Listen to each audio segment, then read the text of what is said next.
नमस्कार, माझं नाव ओमकार गुले पाटील. मी आपल्या उरस पॉडकास्ट या चॅनलमध्ये आपणा सर्वांचं पुन्हा एकदा स्वागत करत आहे. तर मी पुणे शहराजवळच्या बोपखेल गावामध्ये राहतो.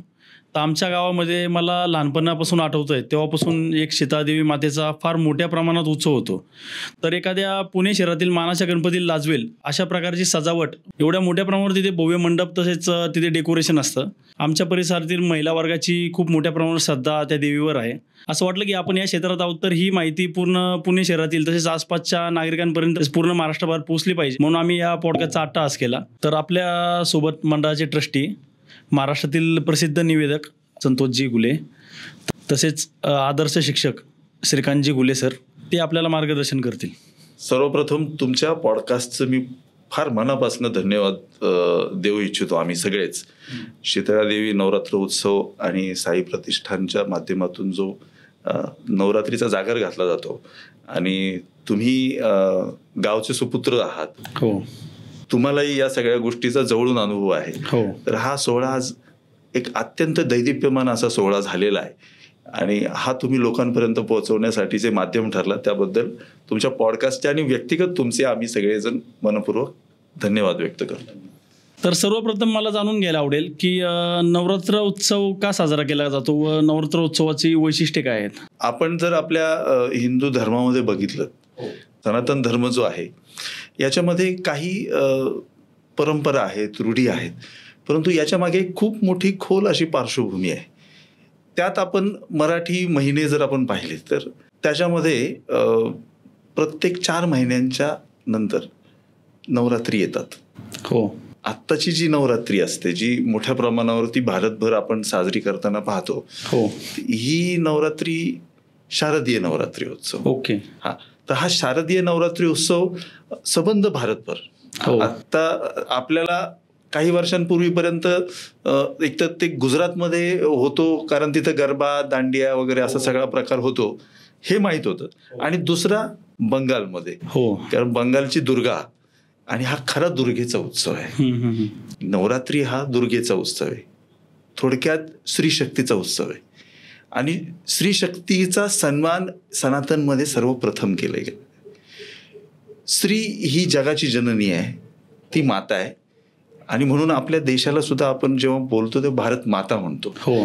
तर हा देशच मुळात स्त्री शक्तीचा सन्मान करणार आहे, आणि म्हणून नवरात्रीचं उत्सवाचं महत्व यामध्ये आहे. हो. दुसरा एक भाग की हा नवरात्री उत्सव करतो त्यावेळी त्याच्या मागच्या धारणा या आहेत की या नवरात्र उत्सवामध्ये देवीची आराधना करणारा जो काही खूप मोठ्या प्रमाणावर लाखोचा समाज आहे आपला, हो, तो या संबंध कालावधीमध्ये 9 दिवसामध्ये उपासना करतो. हो. आपण त्याच्या कित्येक जण की काही अनवाणीच उपवास करतात, प्रत्येकाच्या श्रद्धेप्रमाणे तो करतात, आणि तो इतका काटेकोरपणे करतात, हो, की कित्येकांना ते पाहून सुद्धा आश्चर्य वाटतं. हो. त्यामुळे ही एक उपासना पद्धती आहे जी तुम्हाला या भौतिक जगाकडनं अध्यात्माकडे घेऊन जाणारा एक प्रवास आहे.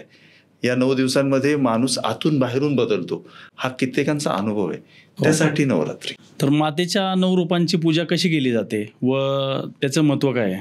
आता हिंदू धर्माचा जर विचार केला तर हिंदू धर्मामध्ये आता काही अशा भावना आहेत की दुर्गा मातेनं किंवा दुर्गादेवी आपण जिला म्हणतो त्या मातेनं महिषासुराचा वध केला, आणि ते युद्ध साधारणतः 9 दिवस चाललं.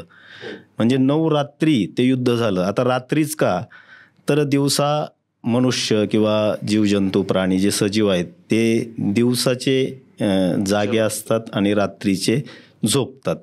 पण राक्षसी प्रवृत्तीची लोक असतात किंवा जे राक्षसी वृत्ती म्हणतो आपण, जे राक्षस म्हणतो, तर ते राक्षस रात्रीचे जागे असतात. त्यामुळं दुर्गा मातेला रात्री त्या महिषासुराशी युद्ध करावं लागलं, आणि अशा 9 रात्री ते युद्ध सतत सुरू होतं, आणि त्यामुळं ते नवरात्री आपण साजरी केलं जातो. त्या देवीची उपासना म्हणून आपण त्या नवरात्री साजऱ्या केल्या जातात. आता उपासनेचा जर विचार केला, आपण उपवास का धरतो 9 दिवस, तर त्याचंही महत्त्व आहे. जेव्हा श्रीराम आणि रावणाचं युद्ध चालू होतं तर रामांनी आदिशक्तीची उपासना केली. हो. आणि त्या युद्धामध्ये ते विजयी झाले. हो. म्हणजे ते उपासना हा जो शब्द आहे, म्हणजे रावणाचा वध झाला त्या आदिशक्तीच्या उपासनेमुळे तो वध झाला, आणि म्हणून 9 दिवस उपवास आणि 10व्या दिवशी दसरा आपण साजरा करतो. तर अशी ती थोडीशी संकल्पना आपल्या हिंदू धर्मामध्ये आहे.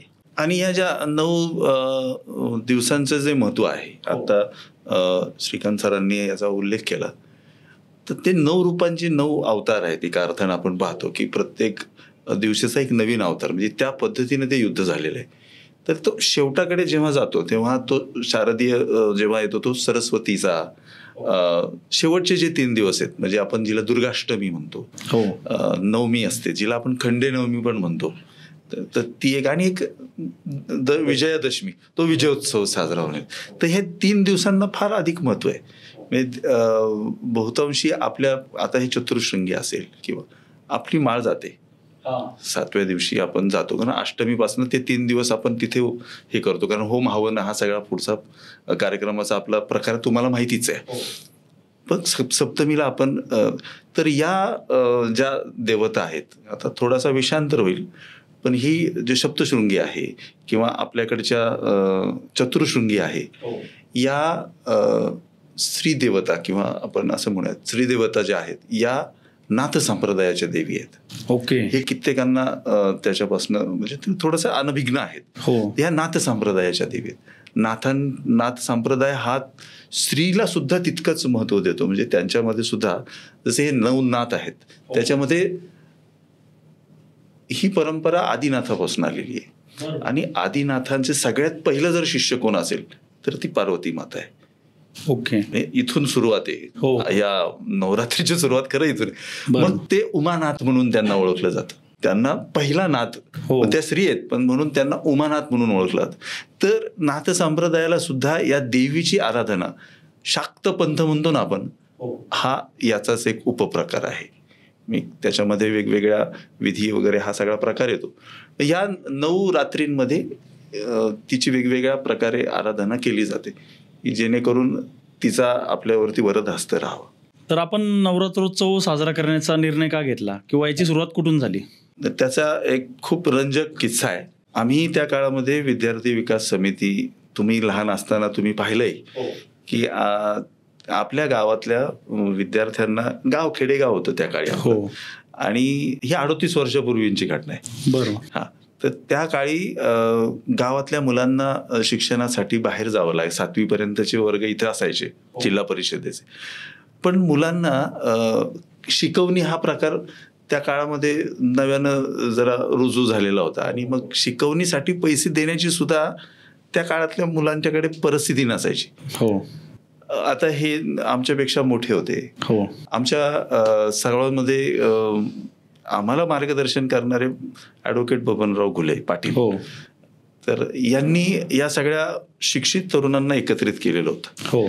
आणि त्याच्यातनं मोफत क्लासेस मुलांना, बरोबर, हा प्रकार सुरू केला होता की गावातली सगळी मुलं ज्यांना कोणाला क्लासला जाऊन पैसे भरता येत नाहीत त्यांच्यासाठी आपण वर्ग सुरू करू. तर व्हायला लागलं असं की पहिल्या काही दिवसातच संध्याकाळी 5 वाजता जिल्हा परिषदेची शाळा सुटायची आणि 5:30-6 वाजता दुसरी शाळा भरायची. हा प्रकार एकीकडे सुरू होता. आणि आमच्याच गावातली जी ज्येष्ठ मंडळी होती, मारुती राऊत ज्येष्ठ व्यक्ती आहेत आपल्या गावातल्या, नंतर विष्णुपंत घुले, आमचे देवराम घुले, नंतर ज्ञानोबा घुले माडीवाले, आमचे श्रीरंगाप्पा झपके, सुनील देवकर, लालाजी घुले, ही काही मंडळी होती. ही त्या काळामध्ये आपल्याकडे खूप मोठ्या प्रमाणावरती ते प्रस्थ होतं. सैवर ज्याला म्हणतो, खरं तर ते देवीचा स्वयंवर असा एक प्रकार येतो. तर देवीचा स्वयंवराचा थाट घातला जायचा. शक्यतो त्या कुमारिका ज्या मुली असायच्या त्यांच्यासाठीचं ते व्रत असायचं. आणि मग ते 7 दिवस ही मंडळी श्रद्धेनं तिथं देवीची गाणी म्हणायची, तिथं वाजवायचं, तो जागर करायचा देवीचा. हा प्रकार हे सातत्यानं करतो, कित्येक वर्षांपासून करत होते. आणि मग त्यांना ही प्रचंड देवीवरती श्रद्धा असलेली मुलं, मग यांच्या मनात कुठेतरी ते डोकावलं की आपण नवरात्री उत्सव सुरू करावा. आपल्या गावामध्ये शीतळा देवीचं एक जागृत स्थान आहे. देवी आपल्या गावचीच आहे आणि मग तिच्यावरती पण श्रद्धा. तर तिच्या नावानंच का हा उत्सव सुरू करू नये ही कल्पना पुढे आली. तर झालं असं की मग ते सुरू करायचे. पण त्यावेळी आर्थिक परिस्थिती सगळ्यांची फारशी काही चांगली नव्हती आणि सुरू केलं. ग्रामपंचायतीच्या समोर एक छोटासा मंडप घातला तिथे आणि शेजारीच ही मुलांचे आम्ही ट्युशन्स घ्यायच्या सगळे मुलं. आम्ही लहान होतो, आमच्यापेक्षा सिनियर्सची मोठे वर्ग ते पाहायचे, आम्ही लहान वर्गांमध्ये जाऊन मुलांसोबत गप्पाच मारायचा असा प्रकार होता. पण मग ह्या सगळ्यांच्या मध्ये एक असा विचार आला की आता हे एक माध्यम आहे मुलांना त्यांच्या कलागुणांना वाव द्यायला. एक आपण व्यासपीठ उभं करू शकतो. आणि मग हा सगळा विचार एकत्र झाला आणि तो नवरात्र उत्सव 38 वर्षांपूर्वी सुरू झाला. मग त्यामध्ये सगळ्या मुलांना त्यांच्या कलागुणांना वाव मिळावा म्हणून तिथे कार्यक्रमांची रेलचेल. नाहीतर काय व्हायचं, हे सगळे यायचे देवी पुढे संध्याकाळचं जागर करायचे, एवढंच एक होतं. मग ते कुठेतरी मग हा एक समेट घडून आला इतका सुंदर की मग नंतरून the rest is the history. जेव्हा हा नवरात्रोत्सव तुम्ही चालू करण्याचा निर्णय घेतला तेव्हाची काही एखादी आठवण आहे का? तर साधारणतः 1989 साली हा सुरुवातीला बोपखेल गावामध्ये या शीतळा देवी मातेची स्थापना झाली आणि त्यांनी आत्ता सांगितलं की त्यावेळेस कोण कोण होतं, कशा कशा पद्धतीनं ती कल्पना सुचली. तर आज आणखी एक अशी कल्पना होती की हे जे सैवर जे आपण आत्ता तात्यांनी सांगितलं त्या पद्धतीनं ते सैवरातले जे सगळे व्यक्ती होत्या तर ते पंचक्रोशीत या सैवरासाठी आपल्या नातेवाईकांकडे किंवा मित्रमंडळांकडे जात असायचे. आणि मग ते तिथे गेल्यानंतर त्यांना ते देवीची स्थापना हे थोडंसं चित्र पाहायला मिळालं. शेवटी खेडेगाव होतं, जास्त काही त्यावेळेस प्रसारमाध्यमं वगैरे काही नव्हती, या गोष्टींची त्या व्यक्तींना कल्पनाच नव्हती. आणि त्यावेळेस मग त्यांच्यापैकी आता त्या सैवरातले काही मानधन मिळायचं थोडंसं, तर त्यांनी ते एकत्र केलं. वर्षभराचं मानधन जे मिळालेलं आहे ते जमवलं आणि मग त्यांच्या डोक्यात अशी कल्पना आली की या पैशातनं आपण इथं आपल्या देवीची स्थापना करायची, शीतळा मातेची स्थापना करायची. आणि त्या पद्धतीनं ती स्थापना झाली आणि तिथून पुढे मग बाकीचा प्रवास सुरू झाला. सुरुवातीला पैसे जमव कशी केली? नाही, पैसे हा प्रकारच नव्हता. बरं, त्या काळामध्ये ही जी काही मंडळी होती, ही ज्येष्ठ आहेत आमची, ही कुठेतरी भोसरी ती MIDCत कामाला जा, त्यातनं कुठेतरी स्वतःच्या कुटुंबासाठीच कमवायला जायचं, पण कुठेतरी थोडीफार रक्कम बाजूला काढणे असा सगळा प्रकार सुरू होता. तेव्हा फार नाही. आणि आजच्या सारखं नव्हतं ना, तेव्हा कार्यकर्ते होते. म्हणजे स्वतःच्या घरातलं लाकडाचा वासा घेऊन येऊन तिथे येण्याची अशा मानसिकतेतले होते. तेव्हा पैसे हा त्या काळातला फार काही मोठा विषय नव्हता. भाग होता श्रद्धेचा. आणि ती श्रद्धा प्रचंड होती. तुम्हाला खरं सांगायचं तर या सगळ्यांना देवी पावली. या सगळ्यांनी जे अंतःकरणापासून तो देवीचा जागर केलेला आहे गावोगाव जाऊन, किंवा त्यांची श्रद्धा कायमच, या सगळ्यांना गव्हर्नमेंटचे जॉब लागले त्या काळात. अरे वा. सगळेच्या सगळे त्या काळामध्ये सरकारी नोकरीमध्ये गेले. ही देवीची कृपाच होती. आणि हे आम्ही नाही म्हणत, ते स्वतः सांगतात की आमचं देवीने आमचं भलं केलं किंवा देवीवरची श्रद्धा आहे म्हणूनच आमच्या आयुष्याचं नवसाला पावणारीच आहेच आहे म्हणजे जे आहे. आणि असाही अनुभव आहे की मंडळातील जे सदस्य देवीचा जो अष्टमीचा होम असतो त्या होमाला जोडीनं बसतात, म्हणजे जे लग्न झालेले दाम्पत्य आहे. तर त्यावेळेस म्हणजे आमचं तर लग्न झालं नव्हतं, पण त्यांच्याकडनं असं ऐकण्यात मिळालं की ज्या होमाला ज्या वर्षी जी व्यक्ती मंडळातले सदस्य बसलेत, म्हणजे त्यांच्या मनातल्या इच्छा त्या वेळेस पूर्ण केलेल्या आहेत. आता यांनी सांगितलं नोकरीविषयी, तर बरेचसे सरकारी नोकरीतच कामाला लागले म्हणजे मंडळातले सदस्य. आणि हा अनुभव आहे, मी प्रत्यक्ष त्याचा साक्षीदार आहे.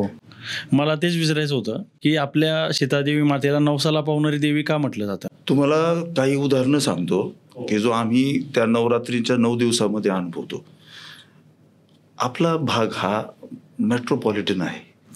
भारतातल्या कानाकोपऱ्यातनं आपल्या इथे त्या गणेशनगरमध्ये किंवा गावातही पूर्वीच्या लोक येऊन स्थायिक झाली, ती परत गेली नाहीत. त्यांना तो भाग ते आपल्या आजूबाजूला जी काही संरक्षण खात्याची आस्थापनं आहेत त्या लोकांना इथे रेंटवरती राहायला परवडण्यासारखा विषय नाही. आपल्याकडे राहतातही लोक.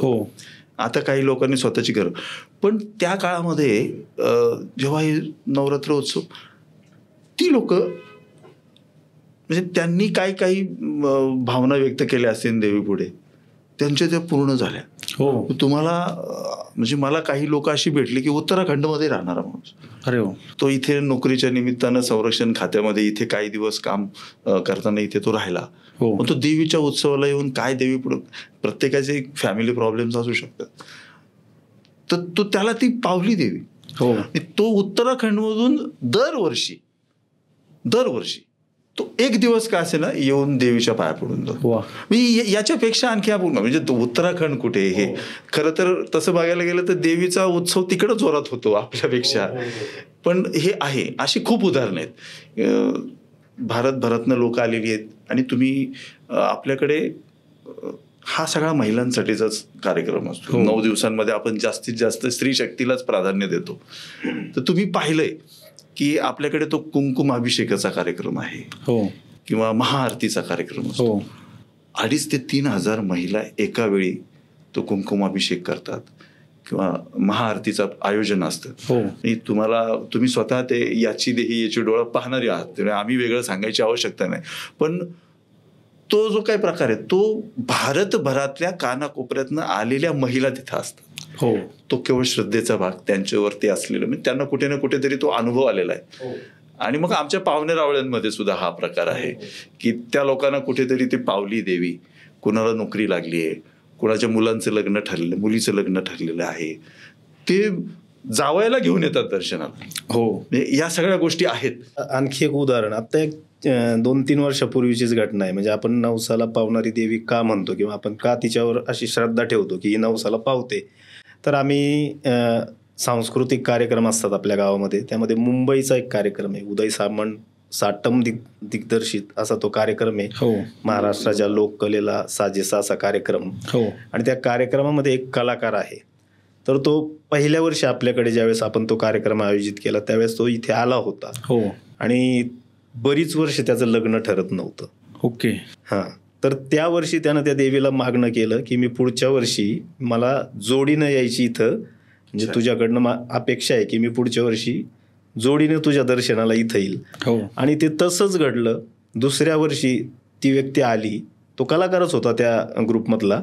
तर तो स्वतःहून सांगितलं की मी मागच्या वर्षी असं देवीसमोर बोललो होतो आणि यावर्षी मी माझ्या पत्नीसोबत इथं आलेलो आहे. म्हणजे दुसऱ्या वर्षी त्यांचाच कार्यक्रम. आणि दरवर्षी आता आपण त्या कार्यक्रमाला प्राधान्य देतो, कारण सुंदर कार्यक्रम असतो. आणि ते सुद्धा असं त्यांना वाटत नाही की आम्ही कार्यक्रमापुरतं झालोय, ते आपल्या गावातला किंवा मंडळातला घटक म्हणून अशा पद्धतीनं ते कार्यक्रम सादर करतात, आमच्यामध्ये वावरतात. म्हणजे ही सुद्धा एक म्हणजे ते आपल्या गावातला विषय सोडून द्या की आपल्या लोकांना तर तो अनुभव आहे, पण मुंबई सारख्या ठिकाणाहून आलेल्या व्यक्तीला सुद्धा तो अनुभव आलेला आहे. याचाच अर्थ ती नवसाला पावणारीच आहे. हो.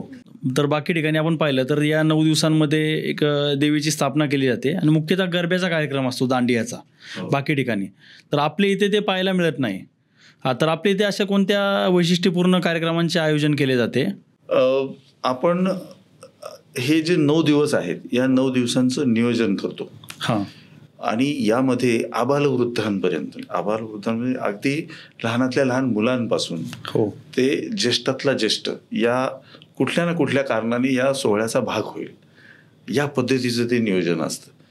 आणि खरं सांगू का तुम्हाला, हा काय आता शीतळा देवीच्या सगळ्या सदस्यांचा, शीतळा देवीच्या नवरात्रोत्सवातील आमच्या कार्यकर्त्यांचा उत्सव नाही राहिलेला. हा आपल्या बोपखेल गावातील प्रत्येक कुटुंबाचा, त्या कुटुंबातल्या प्रत्येक सदस्याचा उत्सव आहे.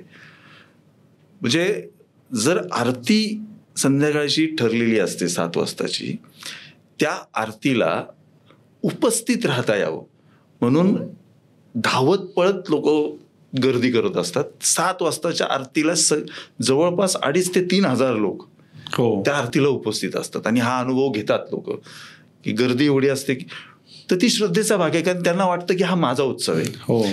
आपण ही संकल्पना यासाठी राबवली की एक गाव एक नवरात्र उत्सव, दुसरा नाही. त्यामुळं तो प्रत्येक कुटुंबाचा आहे. आणि त्या उत्सवामध्ये मग आपण जसं आम्ही सांगितलं की प्रत्येक दिवस हा प्रत्येक घटकाला घेऊन हो म्हणजे तो स्त्रियांसाठी, मुलींसाठी, हो लहान मुलांसाठी आणि ज्येष्ठांसाठी. तर याच्यामध्ये मग ज्येष्ठांचा कल आपल्याकडे संप्रदायाकडे जास्त हो आहे. हो हो तर एक कीर्तन सेवा तिथे आपण आयोजित करतो हो. किंवा एखादा भजनांचा कार्यक्रम असतो जो हो. ती सेलिब्रिटी बोलवतो आपण. मागच्या वेळी अवधूत गांधींसारख्यांना बोलून त्यांच्या कार्यक्रमाची आखणी केली होती. सिंधुताई सपकाळांसारख्या सामाजिक कार्यकर्त्यांना आपण बोलवतो. चांगले चांगले मोठमोठे व्याख्याते आपण बोलवतो. बानगुडे पाटलांसारखे व्याख्याते हो. जे महाराष्ट्रभर ते आहेत अशांना हो. आपण तिथे बोलवतो, जेणेकरून ते विचार लोकांपर्यंत पोहोचावेत. हो हो त्या त्या वयोगटातील मुलांना, आबालवृद्धांना, सगळ्यांना ते त्यांच्या आवडीचं काहीतरी मिळेल हा त्याच्या मागचा भाग असतो. तेव्हा मग प्रत्येक दिवस हा वेगवेगळ्या उपक्रमांनी ठरलेला असतो. आता खरं वास्तविक नवरात्रीमध्ये तुम्ही म्हटल्याप्रमाणे गरबा, दांडिया याला विशेष महत्त्व आहे. हो पण आपल्याकडं महाराष्ट्राच्या परंपरा जपल्या जातात हो आणि त्यानुसार आपण आता छोट्या मुलांपासनं म्हणजे पूर्वीची जी सुरुवात झाली लहान मुलांपासूनच हा झाली. हा म्हणजे ज्यावेळेस आता क्लासेस होते त्या क्लासेसच्या मुलांनीच तिथं आपले कलागुण दाखवले हो हो हो आणि त्यावेळेस विविध स्पर्धा घेतल्या जायच्या. रांगोळी स्पर्धा, निबंध स्पर्धा, म्हणजे शालेय विषयाशी निगडीत अशा स्पर्धा घेतल्या जायच्या सुरुवातीच्या काळामध्ये. हो. आणि त्यामध्ये लहान विद्यार्थ्यांचा जास्त समावेश होता. मग हळूहळू आमच्यासारखे कार्यकर्ते की आमच्यामध्ये सुद्धा काहीतरी कलागुण आहेत असं थोडंसं आम्हालाही जाणवलं. हो आणि त्या जाणीवेतनं मग आम्ही सगळे जे आहोत मंडळातील सदस्य आणि क्लासमध्ये असणारे VVS म्हणजे विद्यार्थी विकास समितीतील सदस्य हो यांचे मिळून असे सांस्कृतिक कार्यक्रम, मग त्यामध्ये भारूड असेल हा. किंवा एखादी छोटीशी नाटिका असेल किंवा जागरण गोंधळ किंवा महाराष्ट्राच्या लोककला, आपण ज्याला महाराष्ट्राची लोकधारा म्हणतो, हो हो असे कार्यक्रम आम्ही सुरुवातीच्या काळामध्ये की जेणेकरून गावातील सर्व आबालवृद्धांचं मनोरंजन होईल किंवा त्यातनं काही साध्यही होईल, तर अशा स्वरूपात ते कार्यक्रम सुरू केले. कालांतरानं हळूहळू हा पसारा वाढला आणि मग थोडंसं त्या काळात पैशाअभावी आपल्याला हे जमत नव्हतं. कालांतरानं आता आपल्याकडं थोडंसं पिंपरी चिंचवड महानगरपालिकेमुळं आपल्या गावाला थोडंसं वैभव प्राप्त झालं. म्हणजे बरेचसे उद्योजक तिथं गाववालेच तयार झालेत हो. किंवा आता त्या क्षेत्रामध्ये आहेच. आणि एरिया वाढल्यामुळं, तिथलं आपल्या गावचा एरिया वाढल्यामुळं आता वर्गणीच्या माध्यमातनं आपल्याला पाहिजे तेवढी देणगी मिळत असते आणि त्या अनुषंगानं मग चांगले चांगले जे समाज उपयोगी आहे असेच कार्यक्रम, त्यामध्ये धार्मिक कार्यक्रम असेल, आता कीर्तन सेवा सांगितली, हो भजन असतात, लहान मुलांसाठी नृत्य स्पर्धा असतात, मग पारंपरिक नृत्य असतील किंवा वेस्टर्न नृत्य असतील आणि त्या प्रत्येकांच्या कलागुणांना वाव देण्यासाठी आम्ही भरघोस प्रमाणातली बक्षीसही देत असतो. आणि विशेषतः हा फक्त गावापुरताच मर्यादित झालेला नाही आहे, कारण आता बऱ्याचशा पुणे शहराच्या आसपासच्या गावातील जे नृत्य करणारे आहेत ते आपल्या बोपखेलमध्ये येत आहेत. बरोबर. आणि सगळ्यात महत्त्वाचं की आपण कुठलाही भेदभाव करत नाही हो किंवा गावातल्या व्यक्तीलाच बक्षीस दिलं जावं असा काही प्रकार नाही. त्यामुळे एवढ्या मोठ्या प्रमाणात लोक सहभागी होतात. हो आणि तसंच आणखी महिलांसाठीचे जे विशेष कार्यक्रम आहेत, कुंकुमाभिषेक आहेत किंवा महिलांसाठी खेळ रंगाला पैठणीचा, हा हा त्या माध्यमातून त्या महिलांना भरघोस अशी बक्षीसही दिली जातात आणि बऱ्याचशा महिला या कार्यक्रमांमध्ये सहभागी होत असतात. तसंच आमच्याकडं मिरवणूक जी आहे, भव्य दिव्य प्रमाणात मिरवणूक असते आणि प्रत्येक वर्षी आपल्या जे मंडळाचं देखावा असतो त्या देखाव्याच्या अनुषंगानं आपण तो मिरवणुकीचा प्रकार ठरवतो. आता नामदेव पायरीचा देखावा होता, त्यावेळेस संपूर्ण म्हणजे दिंडी, पालखी सोहळा, तर तो अतिशय उत्कृष्ट असं नियोजन असतं आणि त्यामध्ये विशेषतः शालेय विद्यार्थी, गावातील सगळे ग्रामस्थ, मंडळातील सगळे कार्यकर्ते, महिला भगिनी सगळ्या उत्स्फूर्तपणे सहभागी होत असतात. तसंच मागच्या वर्षी आत्ता महाकाल यावर्षी उज्जैनचा देखावा आहे, तर त्यानुसारच आपण ती थीम आता त्या मिरवणुकीमध्ये सादर ढोल पथकं वगैरे असतातच. म्हणजे पारंपरिक मिरवणुका हे एक वैशिष्ट्य आहे. कारण आता सध्याचं युग आधुनिकतेमध्ये तरुणाई पाहतो आपण, DJ वगैरे सगळ्या कार्यक्रमात, जयंत्या असो, उत्सव असतो, काही असो, त्यामध्ये डीजेचा भरपूर वापर होतो, पण आमच्या गावामध्ये डीजे वगैरे असं काही नसतं. हो. सर्व जे कार्यक्रम असतात पारंपरिक पद्धतीचे आणि धार्मिक पद्धतीचे असतात, आणि हे आमच्या मंडळाचं विशेष आहे. आणि याच मुळं पंचक्रोशीत आमच्या मंडळाच्या आरतीसाठी म्हणा किंवा विविध कार्यक्रमांसाठी बाहेरचे बरेचसे पाहुणे मंडळी असतील, मित्रपरिवार असेल किंवा इतर व्यक्ती असतील की ज्यांना हे माहिती आहे गाव हा नवरात्र उत्सव इथं चालतो, तर अशी बरीचशा व्यक्ती आज आमच्या या उपक्रमामध्ये सहभागी होत असतात. आणि तुम्ही बोललात ना की जसा गरबा इथले खेळला जात नाही, आमचा उद्देशच हा होता की गरबा ही संस्कृती गुजरात किंवा ती त्यांची संस्कृती आहे. आपली संस्कृती आपण जपायला हवी ना. महाराष्ट्र आहे आणि मग महाराष्ट्राची जी संस्कृती आहे मग तिला तो कीर्तनाचा रंग आहे, तिला तो प्रवचनाचा वास आहे, सुवास आहे, हे सुद्धा गरजेचं आहे. कारण तुम्ही ही माध्यमातूनच तुम्ही दाखवू शकता किंवा ते करू शकता.